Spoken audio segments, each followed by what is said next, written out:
buddy of mine who is a radical on this front, who's a doctor and has a PhD. He said he has the argument: if the FDA were to enforce only drugs that are of a demonstrable, provable, clear, transparent benefit to an afflicted cohort, Right. we would have 70% less drugs on the market. Whoa. That I think that's the money shot.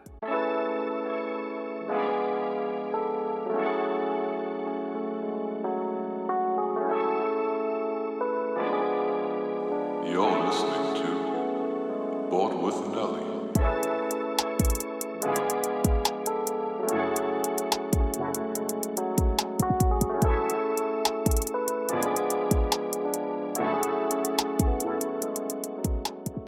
Welcome back to another episode of the Board with Nelly podcast. Today I'm joined with Roddy Boyd, who is an investigative reporter who has worked for Fortune magazine, the New York Post, and many other large publications. He's also the author of Fatal Risk, a cautionary tale of AIG's corporate suicide. He's also appeared on Netflix's Dirty Money, the Drug Short episode, and a documentary called The China Hustle. He's now the founder and editor of Foundation of Financial Journalism. Is there anything I missed in that introduction? I mean, you got 99% of it. I would add one thing that I'm sort of most proud of the work I did that led to a documentary that came out in June of 20 called it's called Opioids Inc. Frontline produced it. I was missed that in one. it. Damn it. Yeah, I'm really proud of that.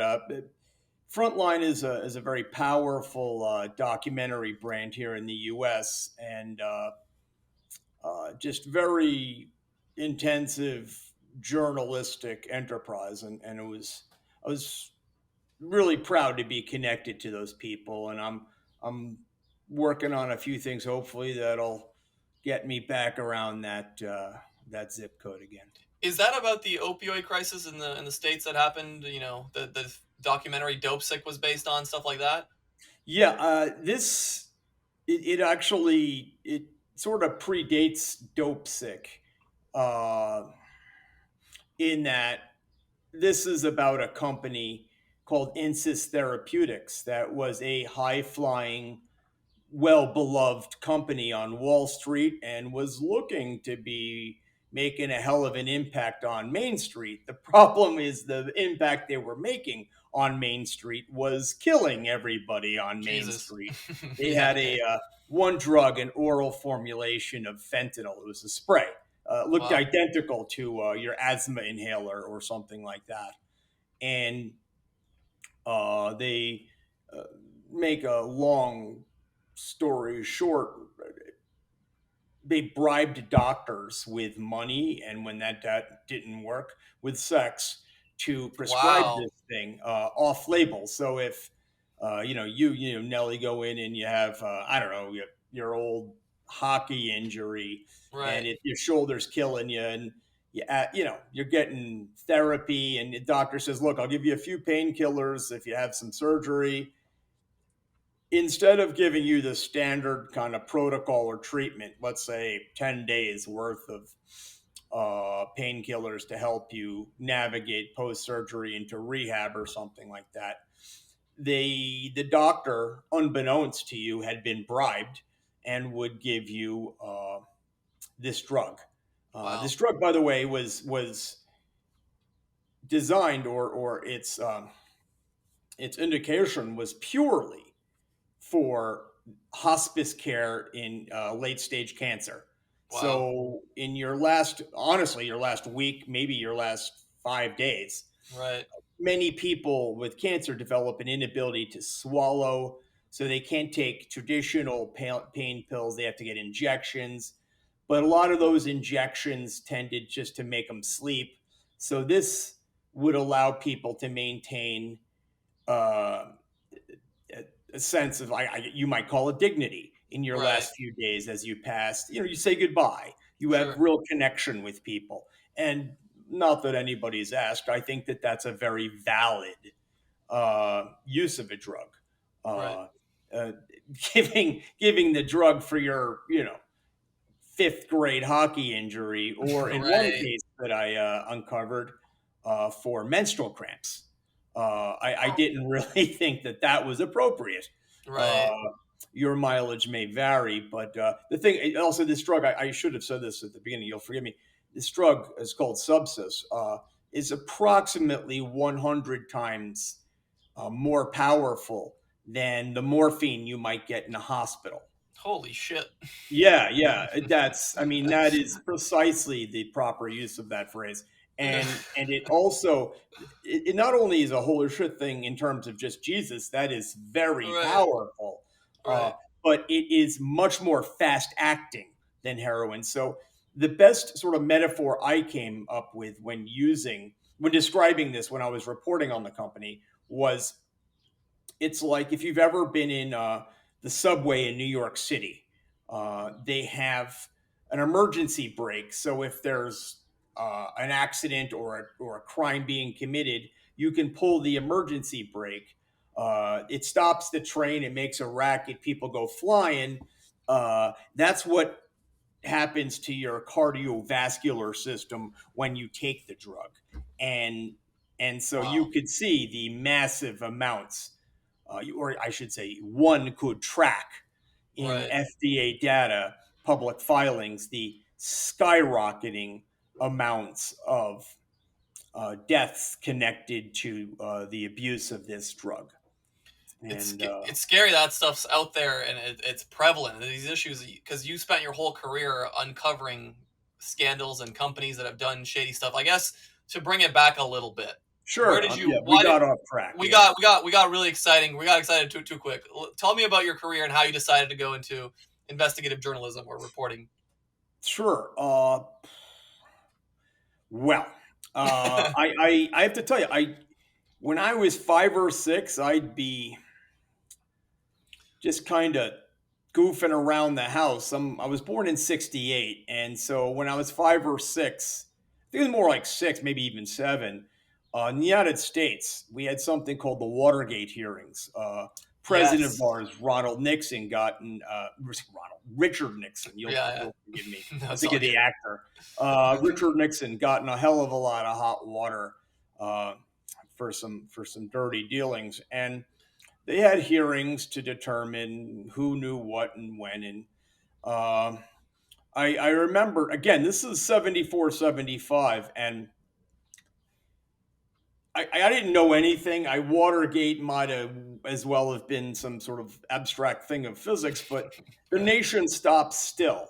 And so I would go over to my friend's house to play, and his parents would be glued to the tube watching the hearings. They'd be like, "Oh, okay, yeah, you guys, like when your parents are really busy and they're like, get the hell out of my hair." Right. I Right. have kids, so I do it. So guilty.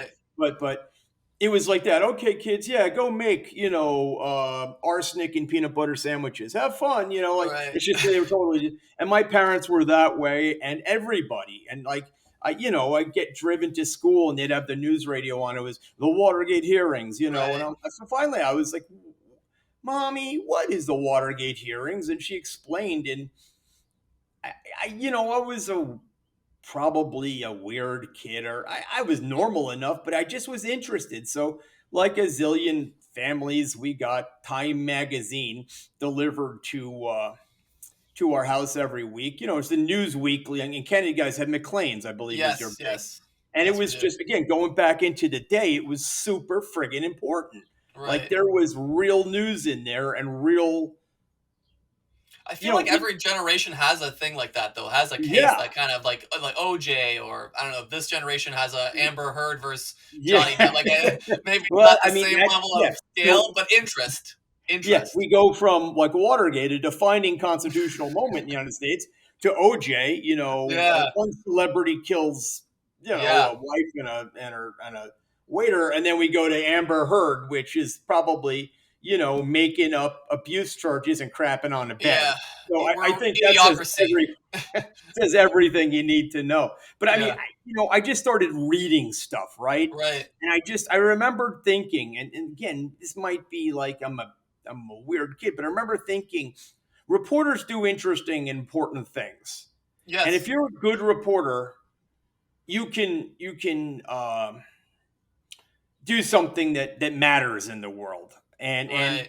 so that feeling got coalesced or really sort of made into granite in my, again, a mind that is like working on, 9 plus 5 type of math. When Right. I was 8, And then eating popsicles and Pop yeah, yeah, Tarts. no, I was all there, dude. Mid 70s childhood, I own Right. it. I was it, free range to a preposterous degree. Right. And but I saw, my parents took me to see All the President's Men when it came out. Again, not like my parents were super farsighted or anything. I think they just couldn't get a sitter that day, Right. That's And great. they took me to see. They took me to see, and I just, it stuck in my mind, and so I, get fast forward to high school. I'm on the paper. College, I'm one of the editors of the paper, and when I got out of college, I was working for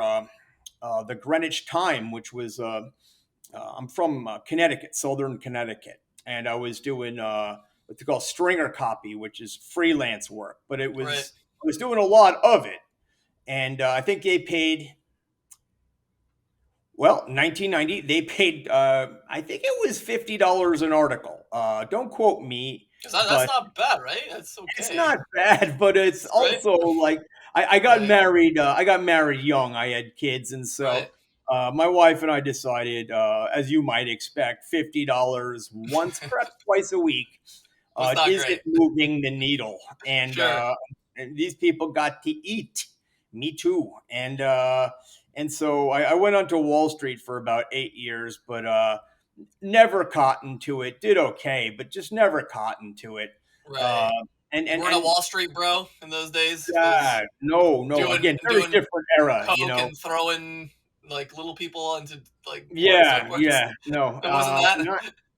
not that. I mean, I remember I used to, like, because I was the new guy, I had to come in early and stay late. And what really interested me about that experience was the amount of stuff that went on that the public and presumably regulators, if they knew, if they saw, they would be like, okay, like, that's not cool. Now, Right. every industry, we need to be clear, every job has a degree of sausage making involved. It's, Right. yeah, Questionable, yeah, let's say. I'd like to believe it's not questionable. It's just like, yeah, I don't want to watch it. Uh, but but Right. I'd watch stuff go on that was clearly like, I mean, I would just say to, like, people who'd been around, like, that can't be kosher, and they'd be like, Right. not technically, but don't tell anybody. And Right. so I in the late 90s, I decided, well, I should give credit where it's due. My wife said,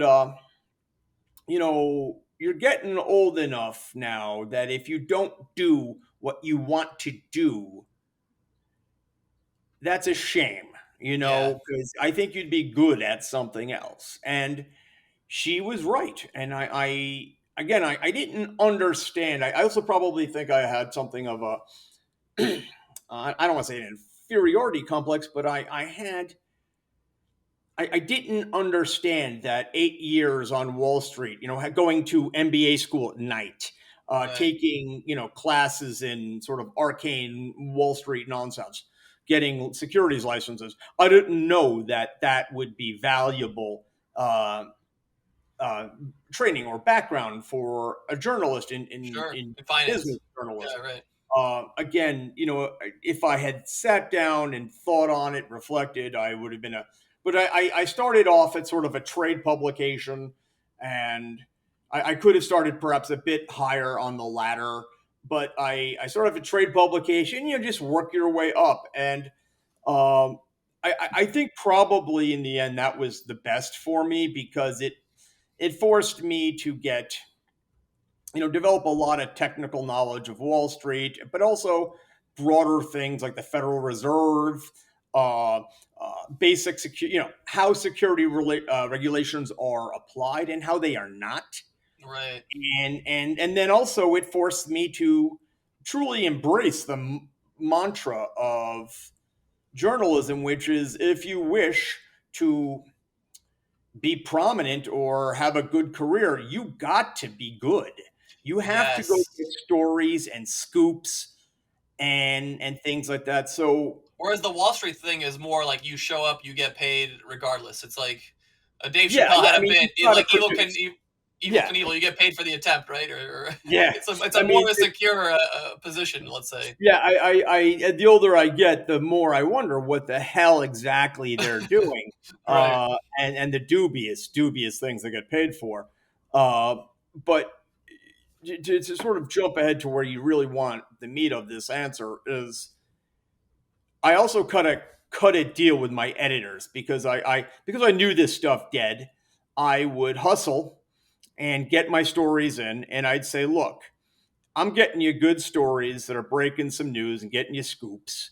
Right. Could you, allow me to dig a little deeper on a few things here and there? And they said, we don't do that. We don't do that. Okay, yeah, we'll do it.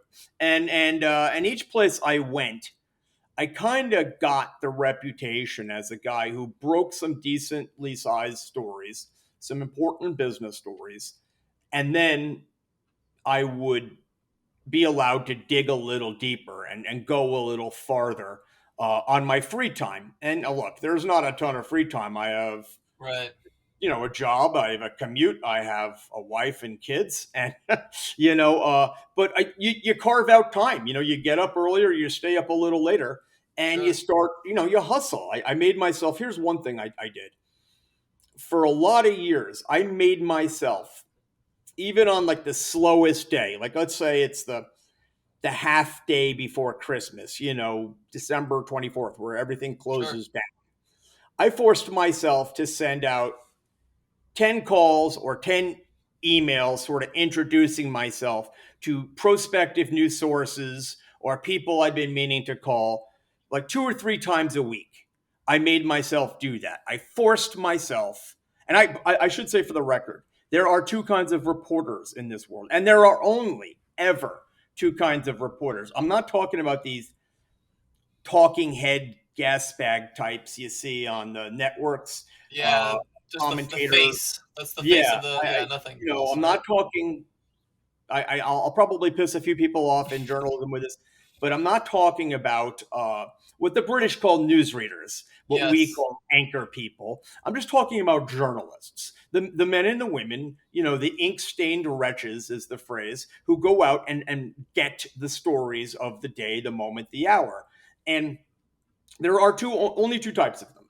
One, the majority of them are exactly what you think. They are people calling. They're a friend of mine last weekend. We were at an investigative reporting seminar out at in Berkeley, California. He said, Roddy, I'm a weasel. I call people and I know they have one guy has Nellie's got something, the other guy's got something. Maybe I Right. play them off against each other. Maybe I build confidence up to a high degree in one case and try and get the other person give me Leverage stuff. it. Right.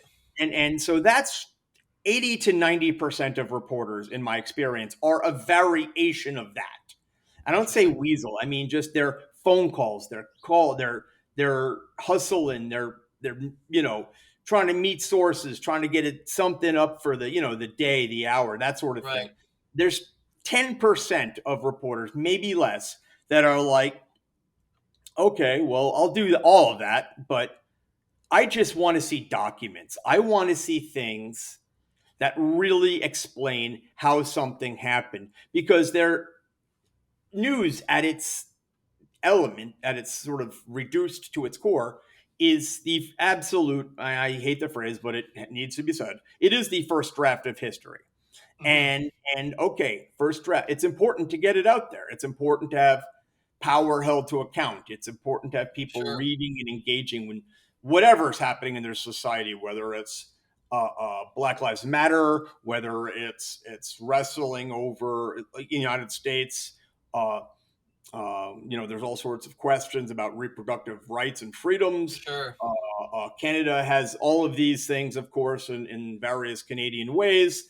One of the things I've always followed in Canada, just is the complicated. You guys don't have the racial history the United States has, Right. blessedly, but you guys have wrestled a lot with the treatment of your Aboriginals. native community, Yes. the first people, Absolutely.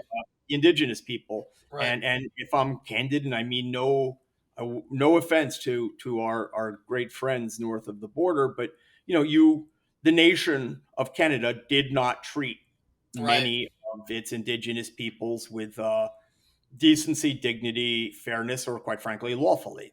And so Agreed. all of that is out in the press, and we're all engaged in it. I want to know more. I want to know a Right. hell of a lot more, because how we got here almost always involves people making decisions. A lot of times there are economic components to these decisions that are not understood. There might be political, there might be, quite frankly, just personality Yeah. kind of Just conflict or right. disputes that inform a decision. And or in case of the United States, uh, right now we have something that I've never seen in my lifetime. I'm sure it existed in prior generations. It's we have active misinformation at Yes. at the Huge. highest components Right. of our legislative mechanisms. And so I want the documents, I want the transcripts of calls, I want all of that. And I'm that guy. So you ask, well, who am I and what am I doing talking to you? I'm just a guy. I don't call it nosy. I'm curious as hell. But Fair. I have to say also, I'm probably pretty nosy. That's all that, and then after that's the ending. That's great. Well, it's Yeah. funny because I actually just talked to another investigative journalist who is now an author, Tom O'Neill. He wrote a book about Manson. Spent 20 years to write this book. I don't know if you heard of him. Yeah, Tom O'Neill, respectfully, I don't know. No, okay. Charles Manson, like all Americans, Yeah, well, he he's wrote just a like book this that's literally cultural, like yeah, the best book on the friggin' case. crap on his, Yeah. So that was an interesting conversation. So you're closer, I guess, to that level of journalist than the other kind that you were talking about. You would say. yeah. I go much deeper and much farther on stories that are in the news. Like we started off talking about opioids. Well, that's Right. that Dopesick on Hulu is about the Sackler family. Yes. And again, Michael Keaton, at the center of it. God bless him, what an actor. But the Sackler family started their wrongdoing, in the mid '90s when they really started putting quite what we know is active disinformation out into the regulatory sphere. Political lobbying, working the back levers of power, and that paved the way for the INSIS reporting that I went and had I went and did in 2014 and 15. I spent 15 months on Wow. 5 articles. It was preposterous, but it Wow. was brilliant too, may I add. Right. And I would say it. But where I'm going with it is uh, because the Sacklers were able to convince regulators that giving fast acting, immediate opioid relief to chronic or long term injuries Right. was a valid mechanism of clinical treatment. While hiding the addictive nature of While the wear absolutely, off period or whatever I being mean, just lesser. Yeah. utterly ignoring the Right. massive anecdotal data, and then that data got collected into empirical. It got Right. validated. It got proven, Approved. Yeah. and they ignored that. And then when they couldn't ignore it anymore, they began lying about it. And so all of that paved the way for my INSIS reporting in 2014 and 15. And yeah, I mean, I try. what I try and do with the Foundation for Financial Journalism and its predecessor, the Southern Investigative Reporting Foundation. I named it that because I live in Wilmington, North Carolina. Fair. Uh, and also Wilmington is a coastal city that everybody surfs, and so its acronym was SURF, and I figured everybody would Clever. love it and Yeah. donate to me, and no one gave a No, crap. fuck. No, no, no. What a fool! What a fool believes, right? Like the song says. And Right. but I try. Do you recall, let's say, or have you ever heard of, let's say, the Enron bankruptcy? I've Or heard of it. I don't know the specifics of it. that's Yeah. fine. That's fine. Yeah. But there are from time to time in America these large corporate collapses, and everybody, the media, the sort of Washington D.C. and New York City based commentators, regulators, lawyers, Right. politicians, all put their hands up in the air like, I don't know, a bunch of chicken littles, and are screaming, about this or that, and how did this happen, and woe betide us. And what I try and do is, like, those things happen. It's like an autopsy, okay? Right. The person is dead, and all the pathologist can do is attempt to discern a cause of death.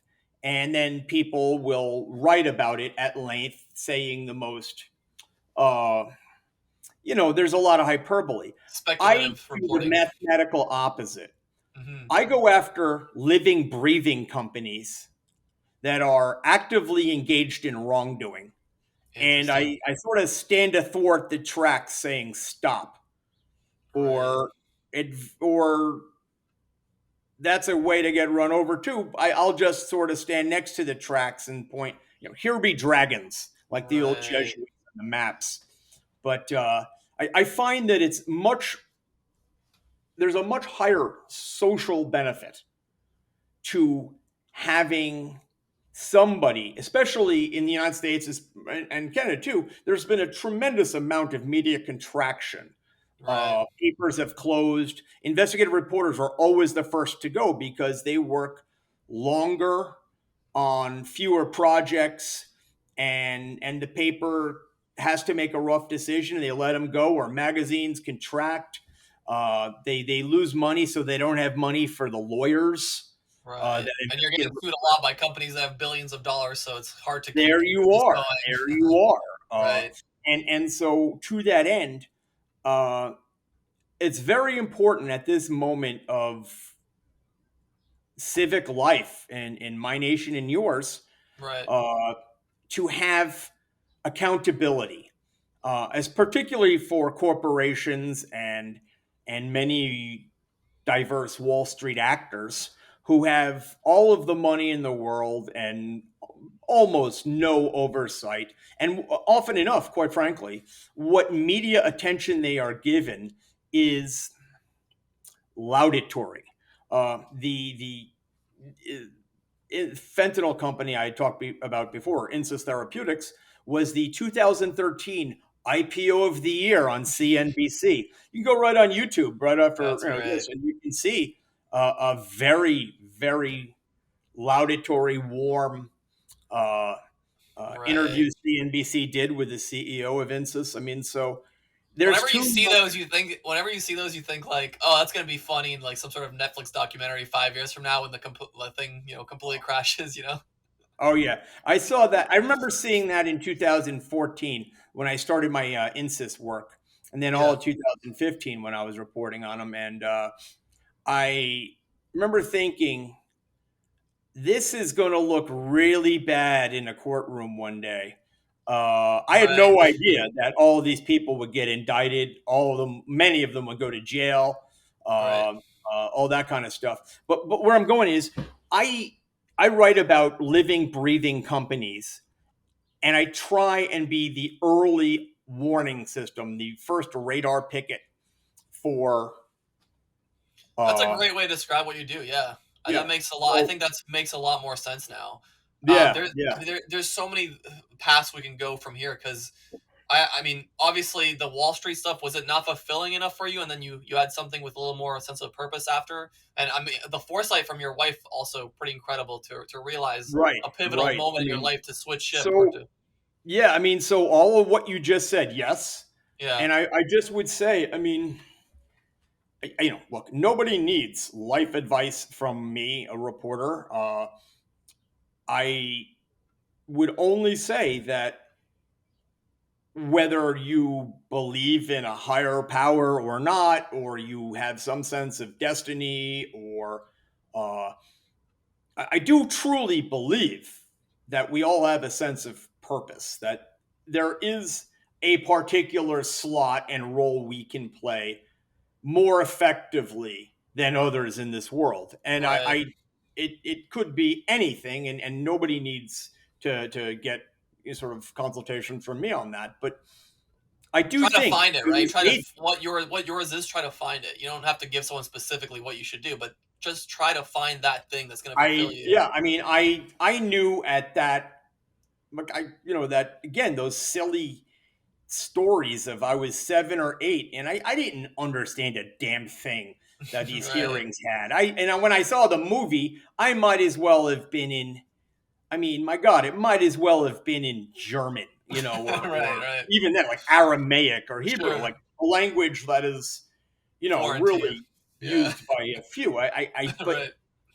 I got that theory in my head that this could mean something and it's important. And I wanted to do something that meant something and was important. Yes, And, respectfully, sitting on a bond trading desk uh, was not that. But for many right. people, it could be. You could earn a great living. You can provide, you pay presumably decent a level of taxes. You can give to charities. You can be generous and have a wonderful life for your family that perhaps you were not given when you were younger. Sure. Uh, but that's not me. And I have to say, again, I always try to be aware. Hey, look, I was raised upper middle class, and I was fortunate. My mom stayed home and didn't have to work. My Right. father, like generations of American and Canadian men of that era, he just grabbed his briefcase, put on his Brooks Brothers suit in the morning, and hauled ass to the train or the bus, and went to New York City, and he worked his tail off so we could have this upper middle class life that This he was comfiness. not Right. raised with and my mom wasn't raised with. Right. So I mean, I have a perspective that says, look, money's important, it really is, but it's to sit there at night and stare at the ceiling and say, well, this is what I'm doing for money, and Right. that's all I'm doing. Like, if I die right now, they'll say, well, he did stuff for money. He was the money guy. And, Yeah. and I just was like that. That struck me as a waste of my life. Right. And so I took my balls out of my back pocket and sallied forth. This is a really interesting thing because when I originally saw the dirty money stuff and then I started digging deep into your podcast, into your work, there is so many crazy things that happen, but it seems like there's this Yeah, barrier between what you report and what like the general person will see. I don't know how to circumnavigate that medium where if I could explain, let's say, the Valiant thing to someone, or if I could explain the yeah, China hustle someone in like 2 sentences, they'd be like, wait, what? That's a real thing? That's not only a yeah, real thing, but that's a thing that yeah. happens on a daily basis with many companies that you've worked with throughout the year or you worked on throughout the years. So Sure. how do you struggle with bringing your journalism to like someone that's completely outside the loop and blowing their mind?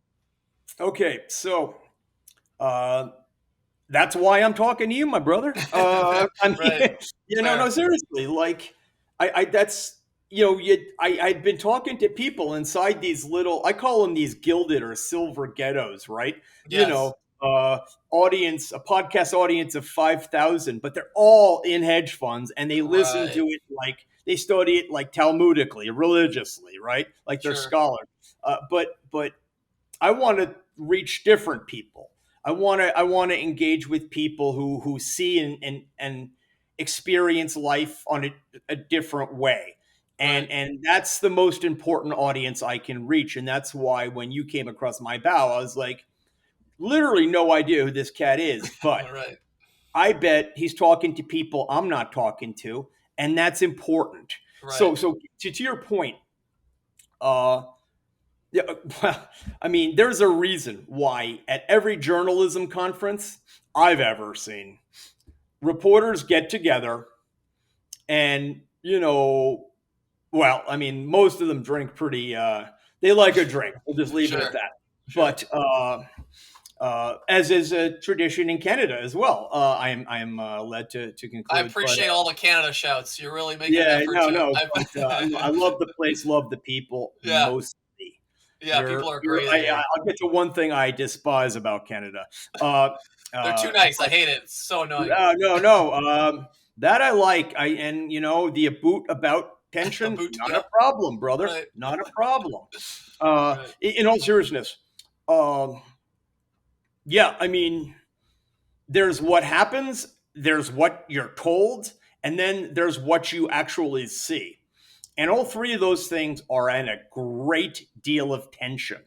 And so, as a reporter, again, as the kids say, you grok, you feel what I'm talking about, like the kind of work I do versus the kind of work you might see online or at the paper if you still get one type of thing. Yes. And what I do is I try and dig deeper and tell you how we got here and what's behind it. Like the Valeant thing, like Yeah. that hit at a strange moment in like American civic life, right? Like one of the things it's baffled me, and the more I look at it, the older I get, the more troubled I am by this. Is I grew up in an America that certainly, there were divisions, there were invisible lines, there was privilege and status, things I never perceived, but only distantly type thing. Right. But in the main, the America I grew up in was defined by a sort of a consensus, or that there were boundaries to things, and now we're just. I mean, you think about Civil War, but the one thing I think that really all of us, whether you're traditional or conservative or liberal or progressive or whatever Right. self identifier you place on yourself, is the A, misery, and B, just astonished bafflement, and that's not a phrase, at the American healthcare system. It's just it murders and kills us all. Right. It's a colossus that's grown beyond understanding and description, and it's broken in so many ways that it's not even you can't even understand its where the real fractures are. And so in 2015, as the sort of political season was ramping up into the 2016 elections, it became clear that one thing that all Americans wanted some clarity, some insight, and obviously a solution to Yes. was spiraling healthcare costs. And again, everybody I spoke to, rich, poor, black, white, I mean, when I am talking to people at hedge funds or investors, I'm generally talking to people who are very economically secure. Sure. I'm talking to them, I'm visiting them, I'm buying them a coffee or a lunch or a beer, and they're like, healthcare is insane. Right. Well, I mean, what's going on that if you're earning, just for a number, $750,000 a year, and you're doing it consistently, maybe even more, and you're bitching about healthcare costs? Right. Because That's it's how bad it's killing me. gotten. Yeah. Right. It's just murdering the people below me Right. economically. So I wrote a series, probably 7 articles over 10 months about a company called Valeant Pharmaceuticals International. It was notionally domiciled in Canada, in Quebec. Right. But it was an old. Well, it was the sort of husk of a Canadian company called BioVille that was Toronto based, that had a very checkered past. I had done a lot of reporting on, Right. and then it was I mean, it was owned by a guy who was a Canadian tax exile, and it can't. That's some But shady most stuff. of Okay. Valiant stuff was in the United States, Right. and what it was basically a roll up of let's say 100 plus pharmaceutical companies of all different shapes and sizes, and their specialty was taking off. You wouldn't say off label. You would say like it was off patent protection. In other words, the United States system, you get 7 years. If you come out with a drug and it's in the market, you have 7 years of patent exclusivity to that drug that nobody can replicate that drug. And it's a way to reward you. It's a monopoly that Right. rewards you for your research risk and your trials and errors. Innovation or whatever you want to call it. Yeah. Yeah, yeah. And so Valiant bought drugs that were off patent, and generally, these drugs are priced up here, Right. super high, and then once it's called the patent cliff, once it goes off patent, the next day, price goes right down because all the generic competitors are there, Right. and they're clinically or therapeutically equivalent, but they are, As effective or 100 cents on the whatever. dollar. Yeah. And so Valiant would buy drugs that should be selling at, $4, $5, $10 a prescription, let's say. And look, that's real profit to the generic drug company, right? Right. Because they make it for a buck. I'm talking things like Retin A, which is an acne cream with some, or various foot fungus medications or other drugs, mostly non-controversial drugs. And what they would do was they would create these structures that allowed them to charge patent protection level prices for these drugs. And everybody is like, how is Valiant growing so fast?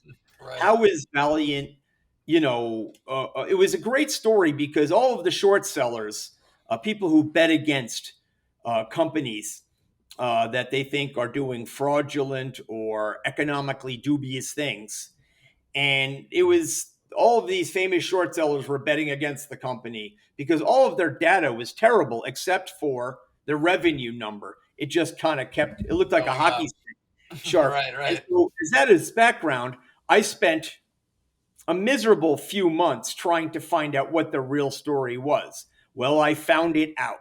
And it was, as you saw in the Netflix series, it was this shadowy, mostly off the books entity that they'd bought, but really didn't want to tell anybody about, called Right. Philidor.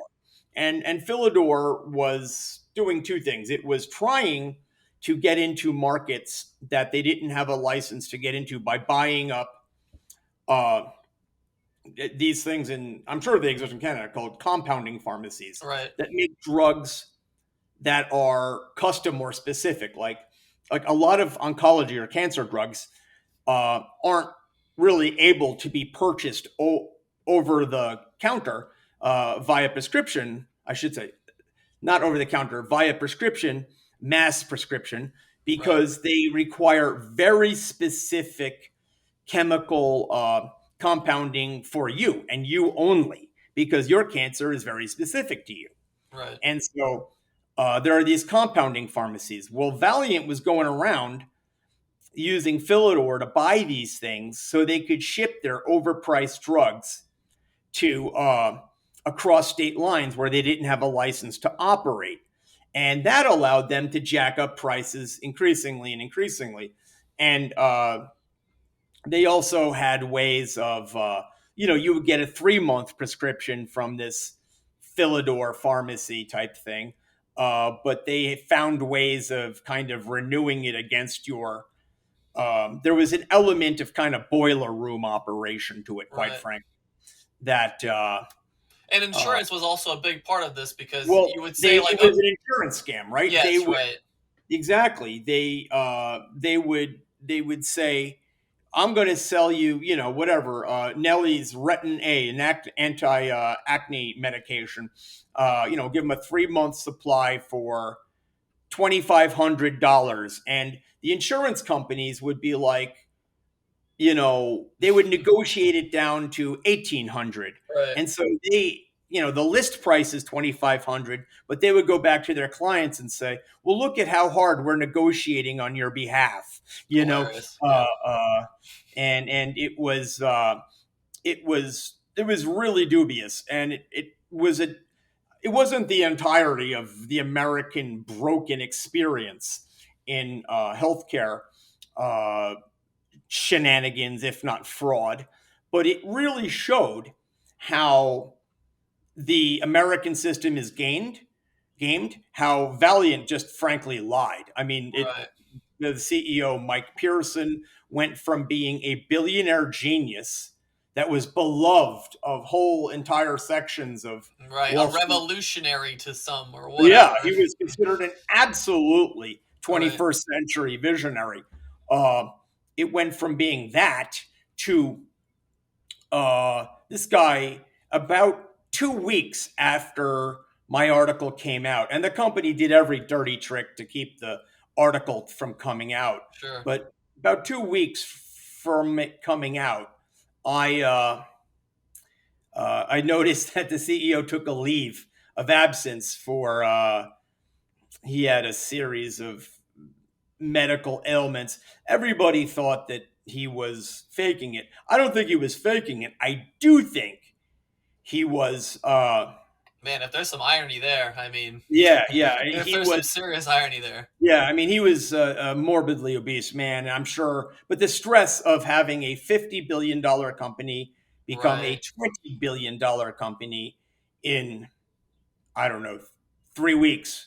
And it was right, clear. I mean, by the end of that year, Valiant was in negotiation with its creditors, $10 or $12 billion worth of lenders for just a wow, year's worth of uh, debt extensions and interest increase. They did everything they could not to declare bankruptcy. Most companies would have, but they're a great example of, they borrowed like Donald Trump, they borrowed so much money that it didn't make sense to force them into bankruptcy. It made sense to, uh, watch them just sort of do anything, even if they're paying back 70 cents on the dollar, right, still better than better than nothing, nothing. And right. I have to agree. So. Yeah, it's such a wild story. I guess maybe even more top-down overview. So Valiant was buying a bunch of different companies, A essentially just hundred in about 100, 3 years, destroying their R&D department, so destroying innovation, hiring everybody on the first day. everyone, Yeah. All of their increasing the scientists, yeah, everything. and then increasing the price of their best-selling products to ridiculous amounts. I have one stat here that says statotine, if that's the right name, I'm not sure. From 2010 to 2015, the price difference was $650 to 21,000. Yeah, so it gets even worse, right? Like I hope you are starting to feel your bile in your throat. I Yeah, hope your viewers and your I hope your audience really, right, because the only way this stuff stops is when look, you just get what you tolerate, right? The United States, right, we've just tolerated being screwed into the ground. And where it gets wild is, so they picked, it's one thing when you're jacking up foot fungus and retin A and a few other, 12, 15, 20 other drugs, to the moon. There are competitor products. You are not completely beholden to Valiant there.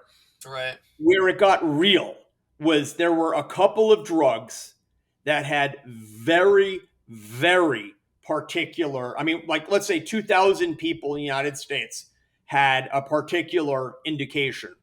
And they would so these are life and death drugs right here. Okay. We're not right, talking like zits and you know, athlete's foot. We're talking strange kind of immune system disorders that almost present as HIV, but they're not. Right. Okay. And you had situations, it was in the documentary, It right? was, yeah. You had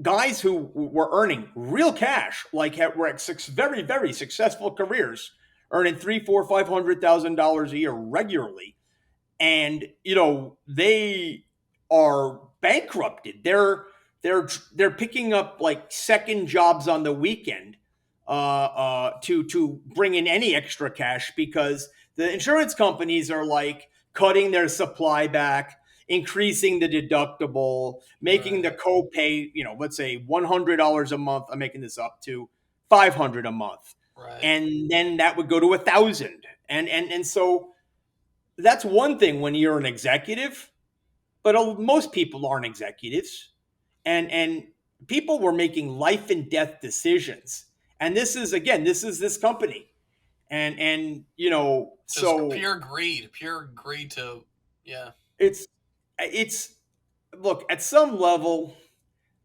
all economic transactions center on greed. I get Right. it.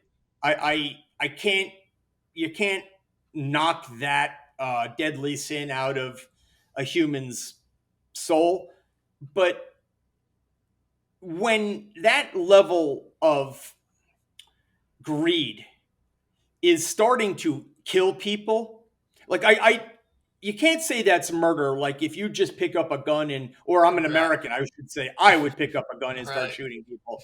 But but you, it's not that. It's pretty But it's close. Yeah, it's in that friggin' yeah, neighborhood, man. we're getting It's there. in that neighborhood, Yeah. and I think in America, America's done a great job of finding, loopholes and structures within our criminal justice system to absolutely, wrap up any kind of violent criminal or organized crime type of enterprise. You'll be charged 15, 20 ways to Sunday. Right. Uh, what we've done a very, very poor job of, save for the incest prosecution, again, which came, I'm be very clear, 4 years too late, Right. uh, was we allow this kind of thing to go on. And I think there should be a criminal statute, or at least a civil statute, that allows you to say, hey, look, this drug is forcing people to make life and death decisions. And when you do that, you have a 50, it's a coin flip. You're Right. either going to kill somebody, or somebody's life is going to be extended.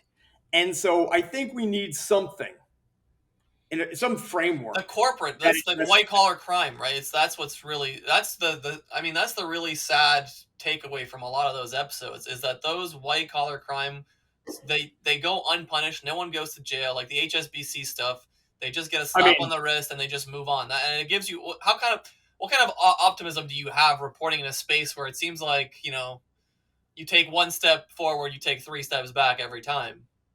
yeah. So I mean, you're referring to the first season of Dirty Money, which I think at that point had been the one, maybe the highest rated thing ever to Right. go on Netflix. I mean, I think it might have been at one point above Stranger Things. It was pretty, yeah, it was I mean, pretty big. you're hitting, you're punching deep on it. I would note that the people behind this maple syrup Oh, that's a great one. conspiracy. I've been trying to get someone for the pod for that one. Yeah, somebody there. I think somebody went to jail, and Yeah. and Yes. and okay, so let's just pull back. Yeah. They stole shit we put on our French toast and pancakes, our oatmeal, Right. and a couple of other things. Okay, it's a sweetener. All Right. right, it's something that's a little more distinctive tasting than honey, and Right. they put those people in jail. Right. But HSBC was was the banking handmaiden to international terrorism in the Middle East, destabilizing terrorism, Right. Drug murderous cartels in Mexico, like. drug cartels, not only in Mexico but up and down the Right. spine of Central America. I Right. mean, think about it, right? I mean, if you've watched any of Narcos and stuff like that, Yeah. Their fundamental problem wasn't murdering thousands of people and providing a product that's killed any number of Americans and Canadians to Right. wit. It's they are just sitting there in these mansions. They just had so much. They had to bury, caverns full of Yeah. cash, and They so lost millions of dollars HSBC, to rats every year. yeah, I mean HSBC was the solve. I mean they had personal. They hustled for that business. Right. It's one thing if, like, look, dude, if I'm the local banker and you're the local heroin slinger in your neighborhood, Nelly, I'm sure you're not, but Right. if you are, and so you'd come in, and it's one thing if I'm banking you and you're just a low key drug dealer, you're doing the best you can not to get indicted, and you just want to move your product in peace. That's one thing. Like these guys at HSBC went out, put on their best suits, and hustled these cartel guys for money. Like, look, Mister, so and so, Guzman Right. of the Sinaloa cartel. HSBC can provide all manner of transnational banking solutions that Right. fit your needs. Like I like if you've been in America the last 40 years, the one constant, left wing, right wing, Democrat, Republican, any person, man or woman in office has been ultimately saying something it always comes down to drug war this, drug war that. And they're always like, Right. DEA is going to get us, blah, blah, blah. Finally, in America, we're starting to come to our senses and legalize pot and approach it from a public health standpoint in some aspects of America. But where I'm going with it is, for 40 years, we had spent a, beyond kings. America is a very rich nation. We are Right. a powerful nation, and we have thrown untold hundred. And we're now at the trillions at this drug war, Jazz, Right. and we have one of our 25 dealers, primary dealers in what they call primary dealers in U.S. government securities, is the bank leading that. Like, and all they do is just write checks, Yeah. and they've been caught up in 3, 4, 5 scandals. I mean, here's what I say: when I was a young trader, my first calendar year trading in 1990, there were two things that happened on Wall Street that were not connected, but very distinctive in that cohort, that generation of Wall Streeters experience. One was the collapse of a very famous high flying brokerage firm called Drexel Burnham Lambert, that was the richest and most powerful firm on Wall Street for 6, 7, 8 years, Right. and the government, Drexel Burnham, got over its skis, levered up too much, and the government let them die. They fined them $600 million, which broke their bank, and then they let them die 2 months later. And the government just watched them die, like when you spray Raid on an ant. It just, Wow. you Yeah. know. And then they did the same thing almost to a firm called Solomon Brothers, a huge, huge Wall Street firm that had tried to corner the market in government bond trading. And I don't want to get in the weeds here, but the Solomon Brothers got it. A guy named Warren Buffett, who I know you know of, Yes. often among the richest men in the world, owned a big chunk of Solomon, and he jumped in and he was very abject to the government. Look, kill us, whatever you do, I own it. It's my fault. I'm the chairman. I'm taking over. This will never happen again. And they let Solomon Brothers survive, largely because of Buffett and largely because they had, Drexel had just died 8, 10 months before. Where I'm going with it is they find Solomon Brothers so much money, and they entire management of that company changed. People who had nothing to do with this little mini scandal, not mini scandal, at that time, a very real scandal, got Right. fired. Careers ended on by the dozens. And they fined Solomon Brothers so much money that within 2 years, the company was essentially for sale to was bought by a guy called Sandy Will, and the entire company was basically brought to its knees, and that was the U.S. government when financial bullshit happened in the early '90s. Now HSBC is just like freestyling, right? Like we get hit on 9/11, very bad deal, okay?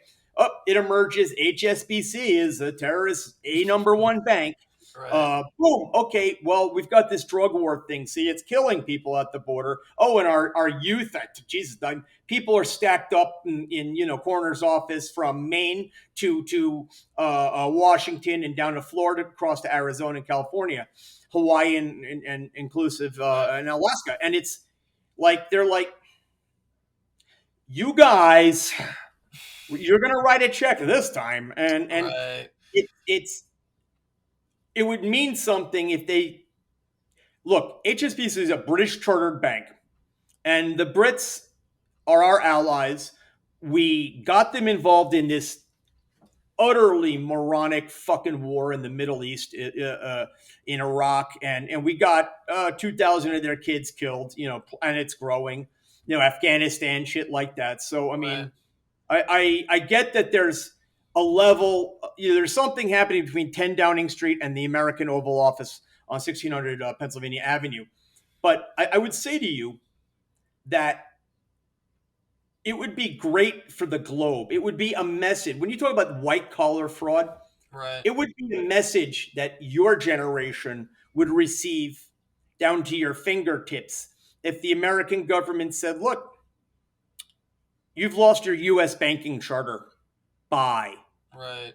And I mean, no, look, if they did that on a Tuesday, HSBC would collapse on by Wednesday afternoon because the British government simply doesn't have the economic resource. The British government would have to nationalize HSBC. They would have to Wow. take it over, and that would create a big problem short term in the global banking system. Right. Like you would see gold triple in price, you would see bond, I mean, it would be stock market would die. But I'm just saying, These things just it seems so unlikely. It just seems the system yeah, is the apple is so rotten at this point that it's almost irreparable or yeah. irreversible. So you ask me, like, will it ever change? I say to you, no, Right. and it won't ever change. Okay, and the system is rigged, it is rotten, and it's designed to be at some level abusive or Well,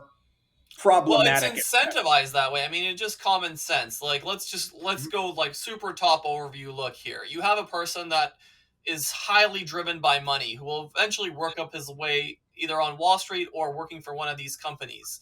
They make ungodly amounts of money with almost zero repercussions if they do something unethical or they get caught. Usually it's in terms of a fine or maybe like a light sentence for the most of them or a lot of them.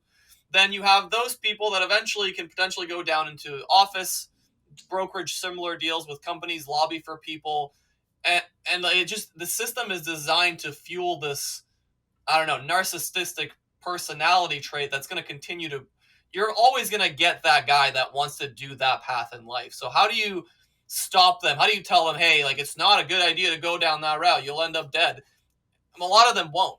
You might end up with a slap on the wrist, but there's no like Yeah, real I would repercussions. say I would say two things. One is, you have to create a system that makes the largest enterprises or the most systematically important actors as cognizant of the very real perils of intentional wrongdoing Right. as the individual. So somebody at a local, let's say you have a teller, make it very. Let's go back to HSBC because you simply can't throw enough crap at them. But I mean, Right.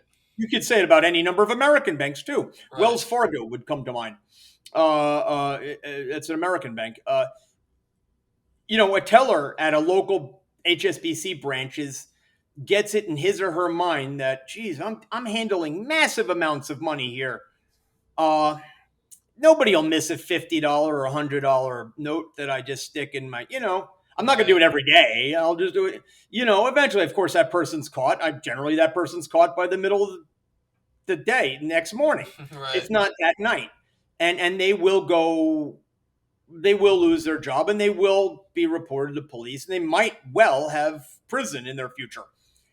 You need to create something so that when the largest actor, a sort of an incentive reward and a punishment system that is as bracing to them as it is. There's a reason why most bank fraud doesn't happen at the teller level. This is a true fact. Most tellers don't do anything wrong. I mean, obviously, they're humans, they make mistakes. Sure.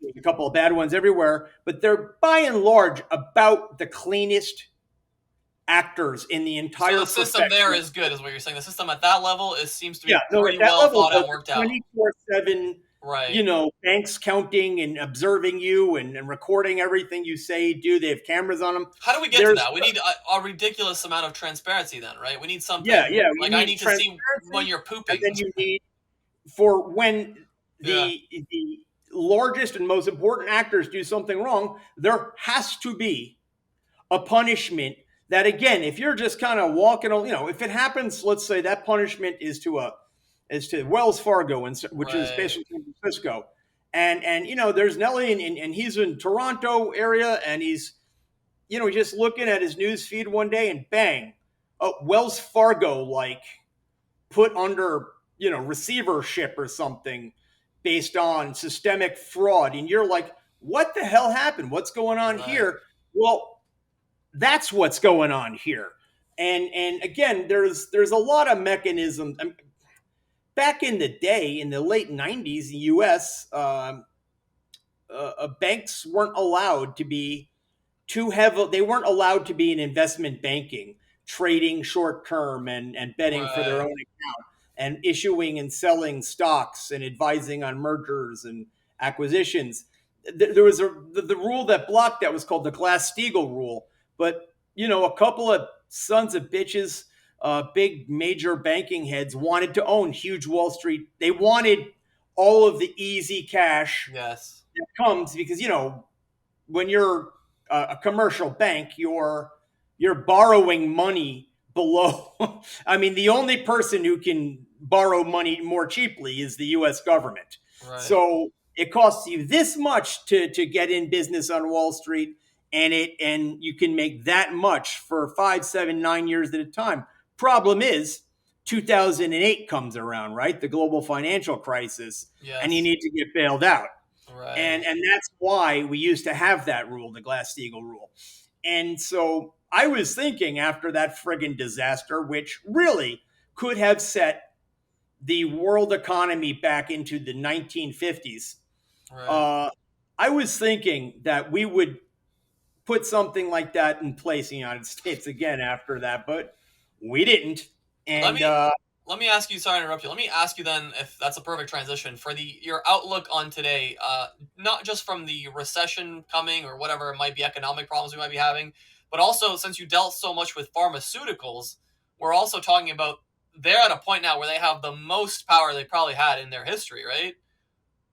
With yeah, vaccinations, with leading the way in health in a pandemic. Let's say sure. I mean, that's a big. I know those are two very different big questions. yeah. So, I mean, I think it's probably a very safe bet that at some level we're going to be looking at least in the United States, and I don't want to be that ugly American jackass, but the United States is, our relationship to Canada is a vital and important one, and so if we're going to catch a cold, it's kind of like you guys are in for a cold too. Sure.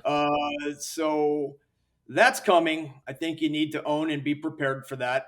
I don't think it's going to be a calamity. I just think, look, I think it's normal to have economic slowdowns and Right. retrenchments. It forces, the people at the top levels, the top regulators and economic advisors. It forces them to top corporate chieftains. It forces them to to look at things a little differently. And Right. forces out the weaker players. It forces the stronger to change their plans a little. I think that's long term kind of healthy, even though it's short term a pain in the ass, Right. and often, quite frankly, more. I think that's baked in. I think we're coming down that front. The second thing is pharmaceuticals. Pharmaceuticals are interesting. Uh, for as ugly as that Insys Therapeutics story was, and it's also fascinating and it's also kind of cool. I mean, you should really go look at it. Boy, sex, drugs, and rock and roll. But I each company is its own little miserable universe. There are very few pure actors there because our at least the United States system incentivizes a great deal of. Fortunately, it does incentivize research and development. I don't think our prowess at it is as good as so many of pharmaceutical lobbyists will assert.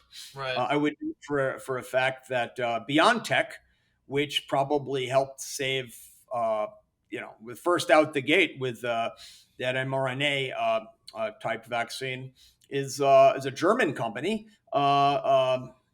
with a Turkish people of Turkish descent atop it, leading the science. So, I mean, we need to be a little less jingoistic about American, pharmaceutical prowess. I would say two things about that. Uh,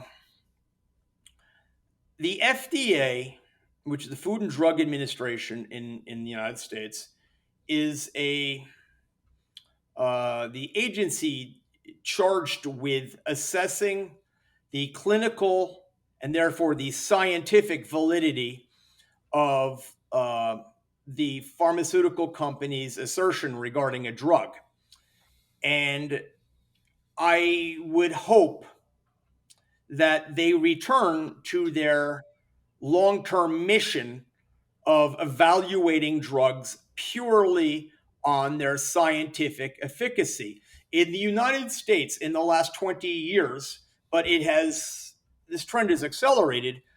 The FDA has been so captured by regulatory pressure, by private sector pressure, obviously the big pharmaceuticals, but the pharmaceutical company CEO calling up and screaming, "But what about my drug?" Said Nelly, the CEO. Right. Well, that's an easy enough a signal and pressure point to ignore, right? Because I say I'm an FDA scientist and I'm charged with evaluating all drugs that treat depression, psychotropic drugs that treat depression. So I'm going to ignore that pressure. I will engage with the guy and say, "Look, I understand you feel that way, but here's what we're reading from your trials, what your data presented to us, and here's how I Right. see it." Okay, that's easy enough to ignore. Where it gets furry is, and it gets furry fast, is that CEO, if he or she is smart, probably doesn't even make that call, right? They turn around and call their state senators and say, "God damn it, Senator Hatch, of Utah was a great one for pressuring the FDA, but so many others of Manchin of West Virginia, the thug." But they get the state senator, the federal senators. They'll call up of either party, and they'll say, "Look, I've got a guy in my district says he's going to, if this drug fails, we're going to lay off 1,800 people." I mean, those are, the one thing that pharmaceutical companies can say is, "Geez, everybody is pretty well paid." Right. And they have options and stock and stuff like that. And Right. if 2,000 people are hitting the streets in my district, well, I'm not gonna call you back. I'm not gonna send you an angry email. I'm just next year when we do the federal budget, I'm gonna take a personal interest in seeing you suffer. Right. And and then but it's not just one senator doing that, right? Because these big companies will have factories in 2, 3, 4 states, Right. and It's they'll a have systematic problem. yeah, so you get 6, 7 senators calling up and saying, and these are different, get 1 or 2 right wing loons, easy enough to discard, right? They have Right. that make all drugs free and let the consumer decide. That's Right. horseshit. I can't decide what drug is best for me. Of course I not. didn't go to Right. med school. You Yeah. didn't go to med school. Right. So what the FDA has tended to embrace as a mantra to get all of this static off of them is it's gotten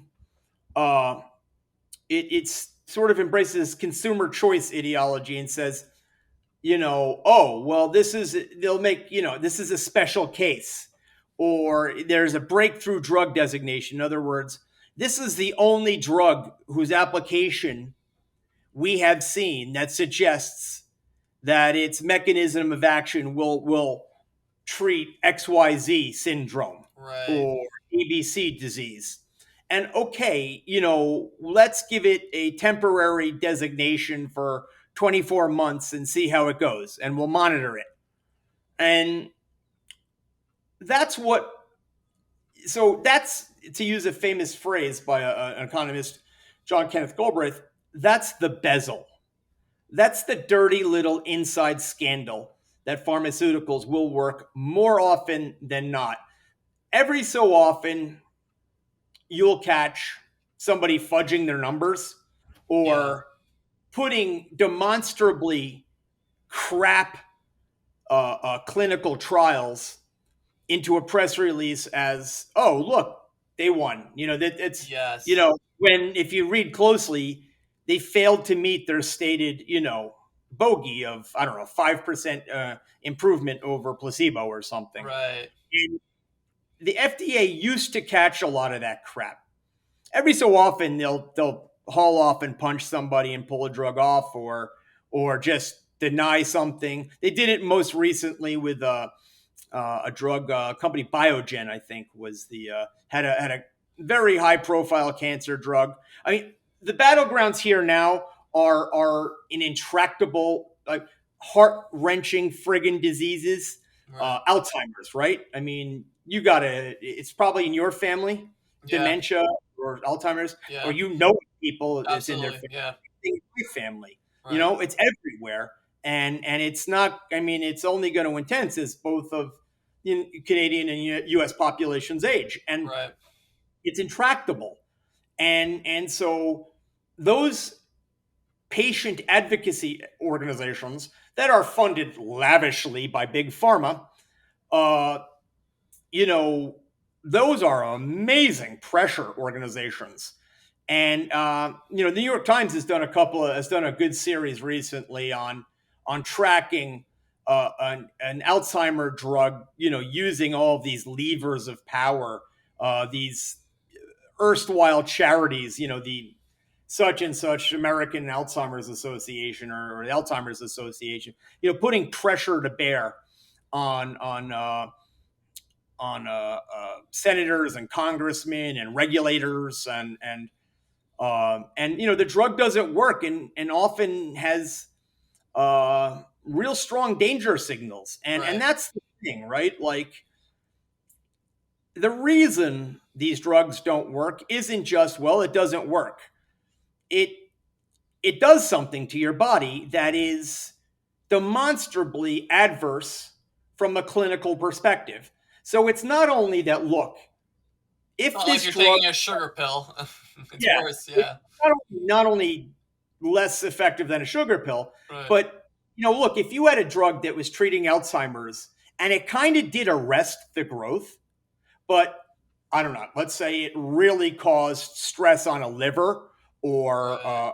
Liver uh, failure, whatever it might yeah, be. digestion or something, Yeah. blood or something, I could make an argument, of course you could too, that look, if that's what is going to take it to stop this friggin' thing, well, these people are already in pretty bad shape anyway. They're Right. 86, so maybe they go on a diet the hard way, type of thing. And it, it's not that. It doesn't have that corresponding positive benefit that makes you go, well, that's good, but oh, well, the adverse events are really bad.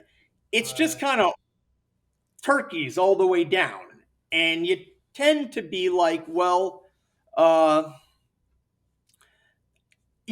thank God that's not approved. I mean, it's killing grandma or grandpa or Uncle Dave or Aunt Sue a different way. Right. And I would say, look, I know that they're fading and they're fading fast. I would make the argument to you that decision isn't for a regulator to make. If drugs are supposed to help people, and if you can't make an argument they're clearly helping a lot more people than they're hurting, I would like to see the FDA stop in and, Yeah. to use a $1,000 word, disintermediate that. Stop it. I would like them to return to hard science. I'm one citizen. I don't have, there's 1,001 other indicate like uh, uh, syndromes and diseases that have these stories. Duchenne's is Yes. another, kids with all manner of cerebromuscular, neuromuscular disorders. And, it's easy for me to say to you, we're both healthy and are able to fully engage in the world.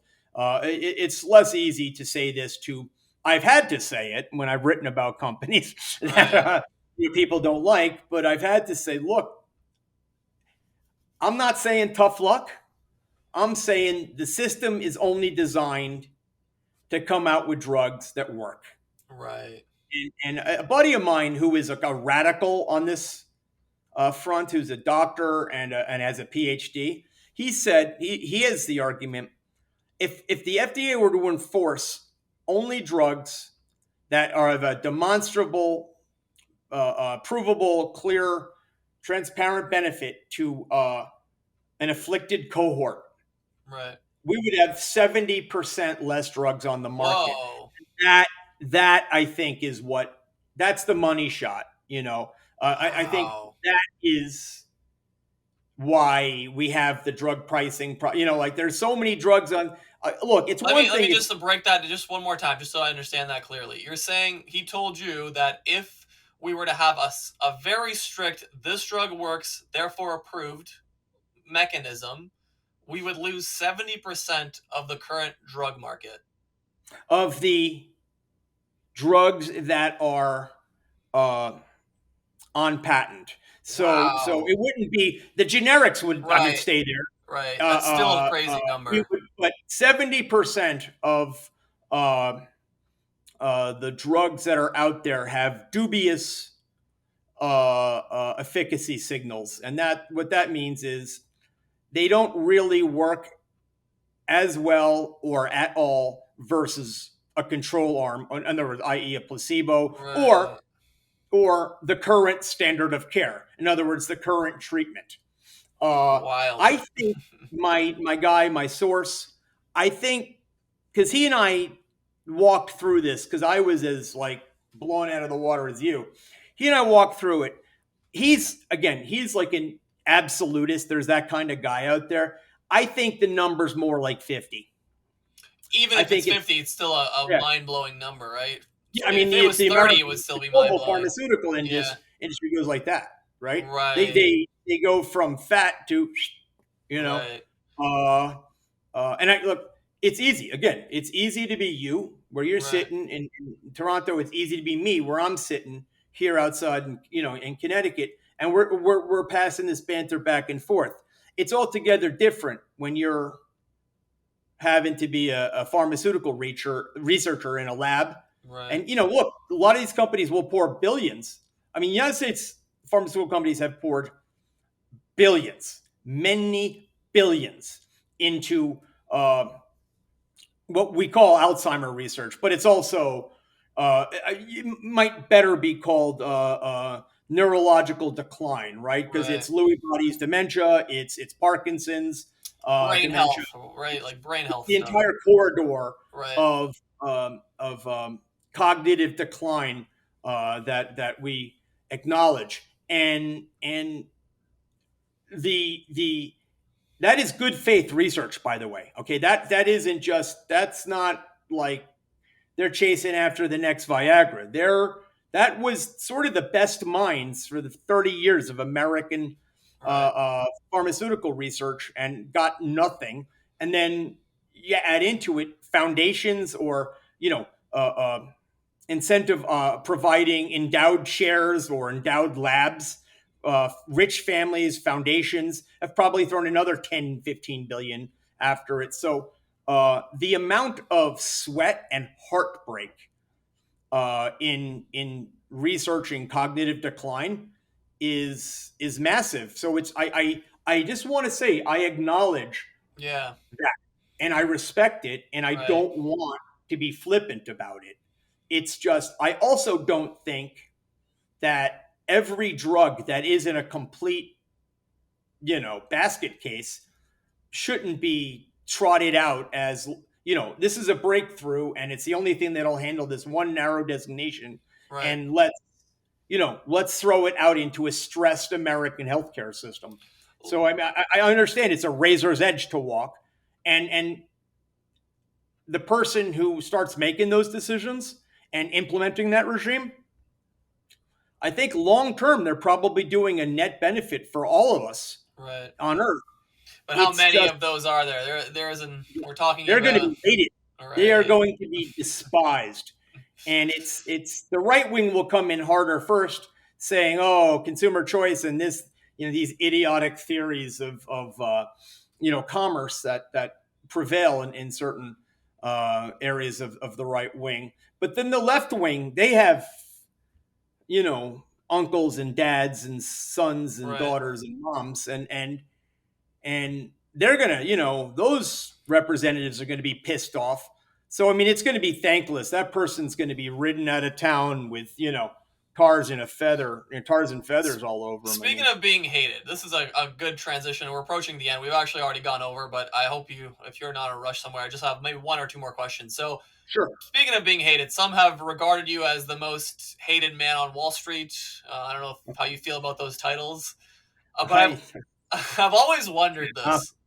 As I'm I've not him. as I'm I've not seen you him. crack down so many different reports, companies, is there ever a fear for your own safety? Because we're talking about billions and billions of dollars of fraudulent behavior from companies that could have you wiped off the planet if they had dubious incentives or whatever, if they had Yeah. malicious So again, incentives. that's, here comes Nelly into $1 million question, right? I mean, Right. it's so, I mean, that's something a lot of journalists are like. The pushback in the age of social media is something that's really, it's one thing when I started doing it, you would just get angry letters, you would get angry emails, Right. and sometimes it was just somebody had gone over the edge, like instead of saying, hey man, I disagree with you and here are the three reasons, one, two, three, why. And by the way, you got to read those because that's rational and reasonable, and a lot of times those people, they're not nutcases. You need to Right. engage with reasonable critics, says me. But I noticed starting around 05, 06, it just, the tone changed. Like people started, it wasn't that, hey, yeah, I have an investment in XYZ company, Nelly company, and I'm pissed that this Or stock trying to is destroy down. the stock value from your Yeah, bullshit yeah. stories Like, or whatever. Yeah. it started to be like, you're a motherless fuck, and I hope your daughter is raped. It was a Wow. famous email I got. Whoa. Um, you know, the other one that I found engaging was Dear Cuntface. Like there was a series, like a cohort of uh, not quite fans of me that Right. would begin to address me that for many years, and I at first I was like, what? And then I just kind of like I got used to it, and I kind of came to like accept them. And Right. so a couple of those guys and I would every so I believe that they're guys. I think so. Uh, but we sort of corresponded, and like after a while they saw me as human, and I saw them as troubled. And you know what, man? I've been troubled in my life, dude. Like Yeah. I mean, I we've know what all it's got like. skeletons, or we all got problems. We've all had been through Yeah, I stuff. know what No it's like one's to lose. perfect. I know what Right. it's like. I had to stop drinking a bunch of years ago. Right. I mean, I know what it's like to have man-sized problems dropped on your plate. Right. And I know what it's like to have anxiety and depression. I talk about that a lot on Twitter, try and help people. But there's a and level then to that though. There's a level to that, right? and then the social media came, and that was like a thing apart. And Right. it wasn't ready for that. And what also got interesting to me was, and I have to say, and again, dude, I am not like, believe it or not, I'm not in a lot of ways terribly liberal. I'm kind of old school. Like, look, if you're a reporter and if you're not a good enough reporter to take the crap coming your way, I am going to struggle to get a lot of empathy for you, because we're supposed to be holding power and powerful people and the powerful institutions to account. And they don't like that. Corporations have the thinnest skin on earth. Of course. And here's where I'll drop in something about Canada. And the most thin-skinned on earth are by far Canadian Really? companies. Yeah, because you guys have a magnificent justice system, save for your speech protections for investigative reporting are barbaric. Right. Like 15th century. You Wow. know, the burden of proof lies with the accused. I'm currently involved. FFJ is currently involved in a litigation in Canada. We're winning it, but it's nonsense. It's just to hurt us, and Right. brother, has it hurt us. But corporations and rich and powerful people don't like the kind of work I do. But I don't want to flatter myself. The Washington Post does, and the Wall Street Journal can do. They often don't, but they can do Right. it. New York Times, certainly, I will say, there have been some fantastic reporters to come out of the Globe and Mail. I find too often that they are, particularly something called their report on business. I find too often they're collared by your nation's, speech laws Right. that make, accountability centric reporting very difficult. But where I'm going with this is, where I sit. Look, man, I'm a middle class white male. I'm decent shape. I mean, I'm not going to be able to beat up a Royal Marine, but a guy comes at me when I'm parking my car. He might beat me up, but I'll land a few. Yeah. I will. And I'm not going to run from it. Right. I've noticed women, and particularly like women who are black or aren't a lot of high profile reporters or female are often quite striking in their own fashion, quite photogenic, I'll say. Sure. And I'll leave it at that. And like, so those women come in for stuff that like is mind rot. Like, you can't even with it, right? Like, it's one thing to say, oh, so and so reporter, you're a bitch and you're wrong on this and you hurt. But it's like,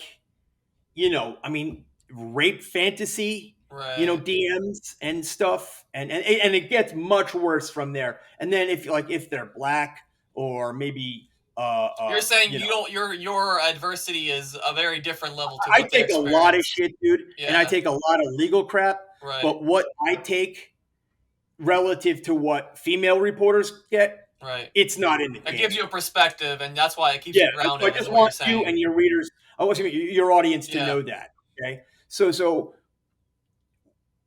I don't know what the ultimate solve is. Okay, I don't purport to know. I just know you have to soldier forward, and you have to push on, Right. because I view it as like the system wants you to stop it, because the rational, reasonable, non-committed person is going to be like, dude, I'm so sick of the crap I'm taking. Peace Right. out. Okay, as my kids say. But what has transpired over the last few years is it's actually amped up a few. I did a lot of reporting in 2017 through 19, maybe into 2020, on a company called Wirecard. It's a German payments company, Right. payment transfer company. It's on FFJ's website. You can go check it out. And those guys were the dirtiest, most malignant enterprise I've ever seen. I mean, the minute I hit send on my first story, I got, denial of service attacks on the website, phishing attempts every day for a year and a half, Wow. trolls, DM sliders. You know, they actually went so far as to hire. I have to believe they were actors. They might be not. They might be something else. They might be just regular PIs, but they would try and make donations to the Foundation for Financial Journalism. It's where I publish stuff. It's a nonprofit under U.S. Charity laws, Right. and they would call up purporting to be I'm making this up, the Nelly Foundation, right? Yeah. And I'd like to make a donation, and could you give me your bank wire details? And I would be like, you're who? You're what? Like, Yeah. bro, I'm just a reporter. Like, you need to deal with the board on that. We're gonna pump the brakes. Right. And so I would just tell them, like, yo, who are you? Like, let's send me an email from your foundation. Right. Maybe a brochure, or what's your mission? What's your, like, why is You're an doing more due small, diligence than like HSBC is doing with the money they take from cartels, and you're just but expecting yeah, a like right. I mean, $500 donation or whatever it might be. yeah, small struggling backwater nonprofit that Right. uh, The uh full but circle. Right. yeah, I mean, but like it was, and then those guys put PIs on me. I mean, so it Wow. got, and for as bad as I took it, the paper that led the charge on this company, and credit to them, was the Financial Times, a well-known financial daily based in London. And those guys, those guys got PIs on them. They apparently they caught. I'm not apparently. I know that they caught uh, like a PI, dirty trickster, got a woman hired on the cleaning crew so she could go into the FT's offices at night and go to the reporter and editor's desks and Wow. try and get stuff like, who are their sources, what's going on. Wow. Like, they got sued in Germany. They got and they got, again, this is an Englishman being sued under like EU law. So that guy, he has to, it's like he's getting deposed. His travel abilities cut. They might lose like media licenses. I mean, it's the whole shooting match. Again, the EU has this sort of Canadian standard. Right. Uh, it's called the British standard, really, or the Dominion standard. Where That's what you're basic, saying, though. You're just saying that's the levels of this is what this game is kind of at. If yeah, you are, you have to try yeah, and do a job right, when and they went after. I happen to be friendly with the reporter who broke the story at the FT. Brilliant reporter. They're making a movie about him now. All the glory and honor is his. right. Got the big book contract. Dan McCrum. And I think they tried to like hack her LinkedIn account, and they had her followed. Wow. Or something like it. Like, it's one thing if you're stirring up a pot and you're taking it, but you can go home at night and whatever, play with a kid, and be with your wife, and Yeah. and tune out. But when she's like, I think a man is following me, like, bro, I don't know about your personal life, but I'd be like, okay, let me get the axe. Yeah. Like, Be I'm not, livid. Yeah. I'm That's not fucked. taking it. I mean, it's, yeah. So I mean, So to answer the question, you're not worried, or you're not. Well, obviously you're a little bit yeah. So worried, have but I you're ever been more. worried about my life? Yeah. 99% of the time, no. No. Now, I've been worried about lawsuits. I've been worried about losing my job. I've been worried There's about, worse ways to go, right? you Like know, if they financially destroyed you, that would also be as equal fate as almost killing you. yeah, I've been worried about that stuff until Wirecard. It never became real to me that these guys broke every convention that there was between how do you push back against a reporter, Right. and I was like, and I as I like, I know one of my sources, I guess, got discovered by the company, and she was just walking down. I mean, she's not a huge woman, like 5'4", 110, let's say. And I might be, now that I'm thinking about it, it might not be 5'4", and it's probably not 110. Okay. But she's walking down a New York City street to go to her office. And I mean, some massive dude, just shoved her off the sidewalk, launched her onto the street into oncoming traffic. Now, did she get hit and hurt? Did she get hit? Blessedly, no. Did she break her nose? And like, she looked like, and Right. I'm trying to I'm trying to use rational discourse here. She looked very much like you've seen pictures of the tragedy of battered women, like Right. women who were assaulted by asshole husbands or lovers or partners or creeps. This looked exactly like that. So when that happened, I'm like, this whole thing with Wirecard has gone off the TED. Like it's gone to a place that there's not only no not coming back, but it's someone is going to die. Like something berserk is going to Yeah, like a happen. movie type shit. Yeah. Yeah, like like among reporters, like we get together, like you'll see reporters mentioning a John Grisham novel or on TV, or you're like, okay, yeah, that's about 6% of what it really is. Right. I was like, this is in a new place, and I'm like, I'm in the middle of this crap. I was like, I was just telling like my older son, I was like, I think something's gonna happen one way or the other. Right. This Wirecard's got to give and get nailed, or somebody's gonna get shot to death or knifed Right. or something. Now, as it emerged, Wirecard died first, and Thank God. Thank you God. know, I mean, but yeah, yeah. so I haven't been really fearful of my life ever. I thought about it one time, and that was recently with Wirecard. But even then, I just kept on. There's nothing else to do, dude. Like Right. the phrase, the old Roman phrase, the Rubicon is crossed. Like Right. it's just I've gone too far. It's what I do, and I look. I don't. I hope not to die. Yeah. I hope to I just hope leave so the too. under my own steam. But This is I think yeah, something weird is going to eventually happen to a political reporter in America. sure. Like some of those people are going to We're get we're hit. reaching a boiling point with that. I hope Yeah. your work continues because it's really important stuff. We didn't even talk about the China stuff. Maybe one day you come back for the China hustle if you're ever Sure. interested. This was a lot And of man, fun. I just learned a lot. anytime this I get my email, man. You know how to get a hold of me. You Perfect. know I'm going to respond. I'd like to Consider us distant friends now, okay? I really appreciate that. Also, I know you've always said support good journalism, so Yeah. I'll leave your foundation and any of the links to any videos, whatever. Yeah, Like, yeah. please do This look, actually support people making a difference. yeah, if you're a US citizen, it's nonprofit. If you're Canadian, it's not. I don't know your nation's Doesn't matter. passcode. I We'll won't figure do it out. anything. It is worthwhile to give money to Yeah, people that are actually trying to make a positive difference in the world. I do genuinely yeah. believe that. So I thank you for your time and hopefully one day we talk again. Amen, man. Be Thank safe. Take care of yourself, all right?